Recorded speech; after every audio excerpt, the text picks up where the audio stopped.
370 370 हाथ मत लगाना, 370 को, राम मंदिर को हाथ मत लगाना, खून की नदियां बहेगी। यहाँ जो है ना तिरंगा उठाने वाला कोई नहीं रहेगा, वही राम मिलेगा, जहाँ खोजिएगा वही मंदिर मिलेगा। भैया इसको समझने में हमें 75 साल लग गए। 75 साल 800 साल 850 साल के बाद हमें ये बातें याद आई हैं। वो इतने अच्छे, वो मतलब इस देश में इतना बवंडर और झूठ बोला जाता है जिसकी कोई सीमा नहीं है। बताइए। नमस्कार, मैं अमनीसा पाल, आप सभी का स्वागत है न्यूज़ 94 में। बात करने वाले हैं संबल को लेके। एक बार संबल है वो फिर से चर्चा में आ गया है, क्योंकि वहाँ पे बिजली विभाग वाले हैं, वो जो बिजली चोरी करने जो चोरी की जाती है उसको लेके वहाँ पे सर्वे कर रहे थे, संबल में जांच पड़ताल कर रहे थे।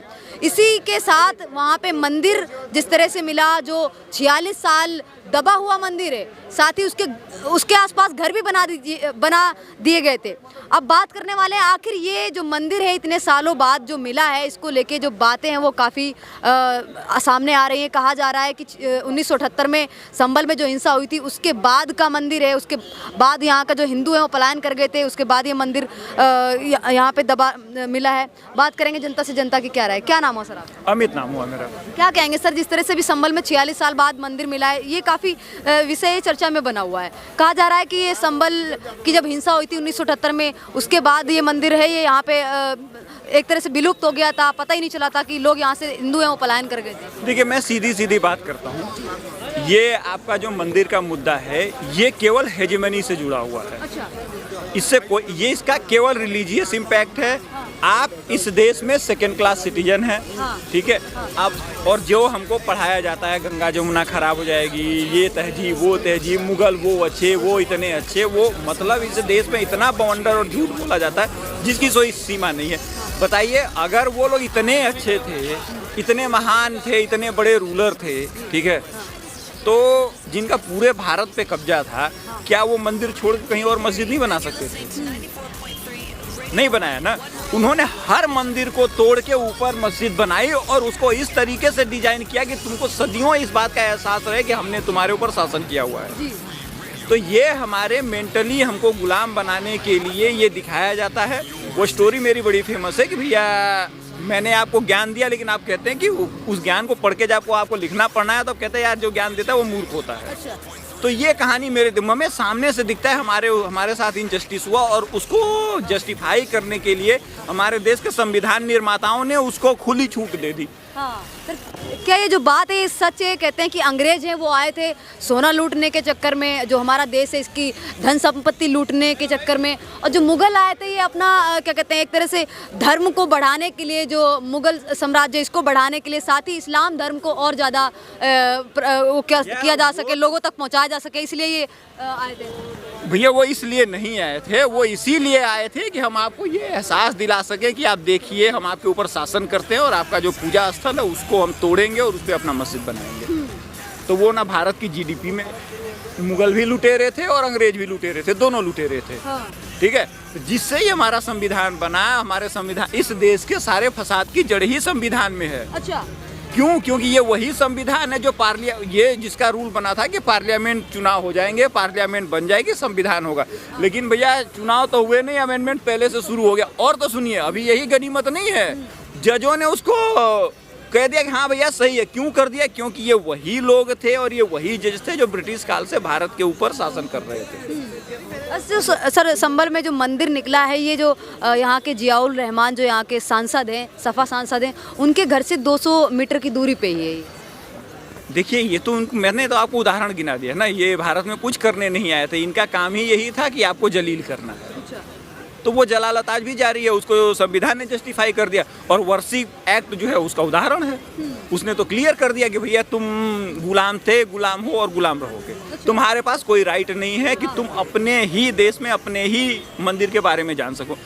भैया मेरा साधारण सवाल ये है कि जब मेरे देश का बंटवारा हो गया तो आप बोलते हैं ना भैया अब तो माहौल शांत है, जिसको जाना है चला जाए। क्यों नहीं जा रहे हैं लोग? तो ये जो हमारी मेंटालिटी में जहर भरा गया है, इससे हमें निकलना होगा और हमें ये क्लियरिफाई करना होगा कि जो हमारे साथ हिस्टोरिकल इंजस्टिस हुआ है उसको सही किया जाए, ताकि हम अपना पुराना गौरव हासिल कर सकें। पुराना गौरव हासिल कर उसके लिए इस संविधान को डिसमेंटल करना बहुत ही जरूरी है।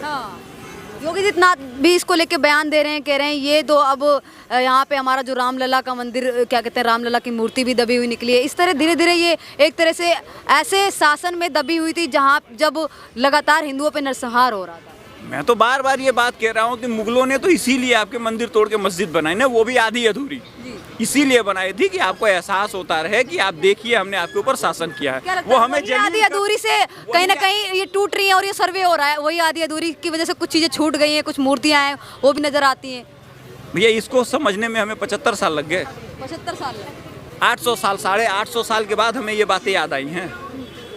चलो दरअसल जो वहाँ पे संभल में जो 46 साल बाद मंदिर निकला है, एक दबा हुआ मंदिर निकला है वहाँ पे। 1978 में जब संभल की हिंसा हुई थी, जिस दौरान कई हिंदू थे, उनके घर जला दिए गए थे, उनकी दुकानें जला दी गई थी, तो कई हिंदू थे वो पलायन कर गए थे।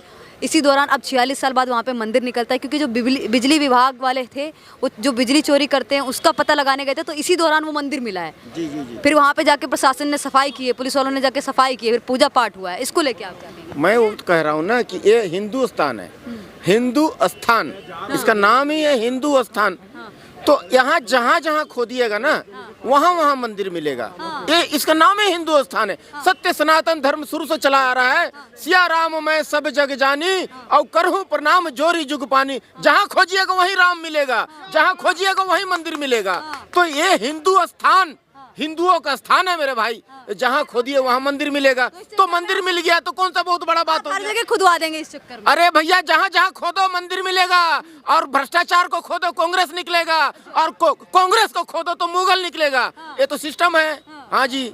अच्छा, योगी आदित्यनाथ ने भी ये कहा है कि जो विपक्षी वाले हैं ये अब बोल दें कि रातों रात है ये हमने मंदिर बनवा दिया है, रातों रात प्रशासन ने मंदिर बनवा दिया है। अरे भाई डंके की चोट पर वहाँ हनुमान जी विराज रहे हैं। हनुमान जी हैं, उसको जो ब्राह्मण लोग साधु संतों का हुजूम लग गया। दूर दूर से लोग जो है ना भक्त लोग रोते बिलखते आ रहे हैं दर्शन करने के लिए। कहाँ हमारे प्रभु इतना दुख में थे, और जो उनको शुद्धिकरण करा करके गंगा जल से दूध से उनको पवित्र करके मंत्रोच्चार करके उनको जो है रात दिन जो है भक्तों का तांता लगा हुआ दर्शन करने के लिए लोग बिलख रहे हैं, रो रहे हैं एक झलक पाने के लिए। कहाँ मेरे प्रभु इतना दिन से छुपे हुए थे? तो मैं तो बार बार कहता हूँ कि जहाँ जहाँ खोदोगे वहाँ मंदिर निकलेगा। हिंदुस्तान हिंदुस्तान हिंदुस्तान हिंदुस्तान नाम है ना, हिंदुस्तान। तो ये है ही वही।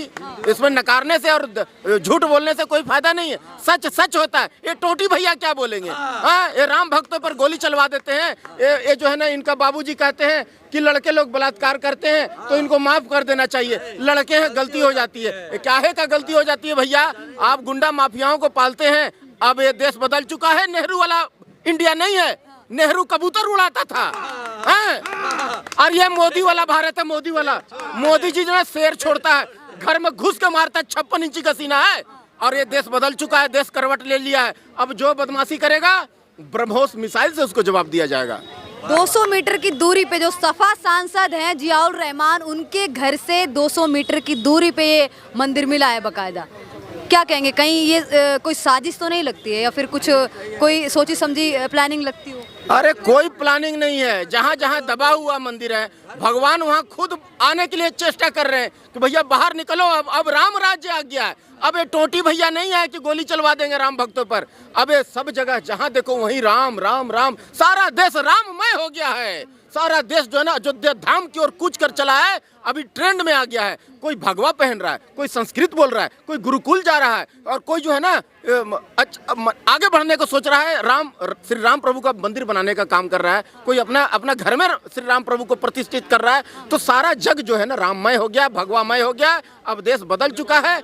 अब देश जो है ना अब पीछे मुड़ के नहीं देखना चाहता है। पीछे मुड़ के नहीं देखना नहीं। अब इस चक्कर में क्या आप सभी मस्जिदें उनको टारगेट करेंगे, उनका सर्वे करवाएंगे? इस तरह से तो फिर यह है कि कहीं ना कहीं भाईचारा है वो खत्म होने की कागार पे। जिस तरह से आरोप लगाते हैं विपक्षी वाले कि भाईचारा खत्म हो रहा है, तो ये सब बातें फिर सामने आएंगी। मस्जिद कहाँ से आ गया? अरे मस्जिद अपना जगह ठीक दुरुस्त है, मंदिर अपना जगह दुरुस्त है।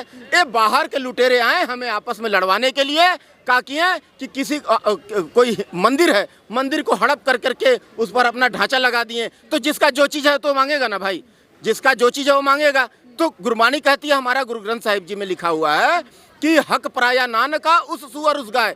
जिसका हक है उसको पहुंचा के दे दो। किसी का हक नहीं मारना चाहिए। हक किसी का मारना गाय खाने का बराबर है, सुअर खाने का बराबर है। यहाँ देखते हैं बड़ा भाई का हक मार लेता है ना, बड़ा भाई जो है छोटा भाई का हक मार लेता है। छोटा भाई जो कमजोर रहता है ना, बच्चा रहता है, बुद्धि नहीं रहता है, तो सारा धन लपेट करके और उस पर नाग सांप बन के ऐसे ऐसे फुफकारने लगता है। छोटा भाई को लात मार के भगा देता है। भागो, विभीषण को कैसे लात मारा था?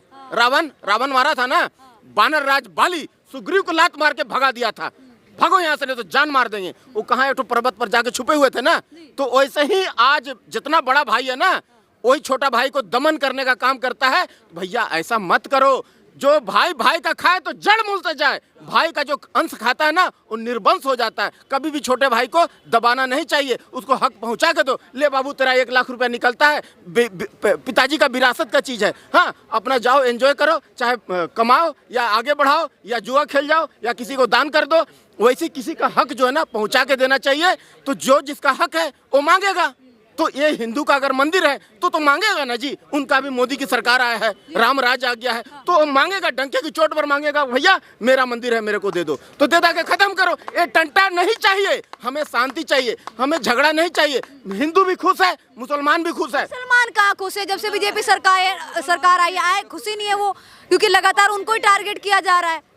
ये आप कह रहे हैं, ये आप कह रहे हैं पत्रकारिता साहिबा जी।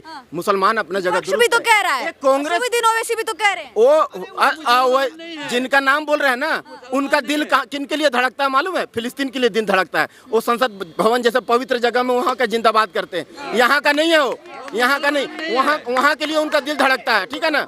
अच्छा, रह गया सवाल मुस्लिम भाई को जो है ना और हिंदू को, दोनों को भड़काया जाता है, डराया जाता है। पहले डराया गया 370 हाथ मत लगाना। 370 को, राम मंदिर को हाथ मत लगाना, खून की नदियां बहेगी। यहाँ जो है ना तिरंगा उठाने वाला कोई नहीं रहेगा, है ना। आज देखिए एक चींटी भी नहीं मरा। बाबा जी बोले ना, एक मच्छर भी नहीं मरेगा। मरा क्या? 370 हटा, खेल खेल में 370 हट गया। राम मंदिर खेल खेल में बन गया। तो ये मोदी राज है। अब जो है ना इन कांग्रेसियों की नहीं चलेगा। ये जो है ना कांग्रेसी क्या करते हैं, मुसलमान को उधर जाके भड़का देंगे, उधर जाओगे हिंदू मारेगा, हिंदू को उधर जाके भड़का देंगे, उधर जाओगे मुसलमान मारेगा। एक दूसरे को, चौकीदार को कह देंगे कि सावधान रहना, चोर को कह देगा जाके टाइम से चोरी कर लेना। तो ये कांग्रेसियों लोग का चाल था। ये पीछे से पिछवाड़ा से निकाल करके किसी दूसरा में ना गंदगी लगा देंगे। वो देखो वो गंदा किया, हमने गंदा किया। ये कांग्रेसी लोग करता रहा है, अब नहीं चलेगा।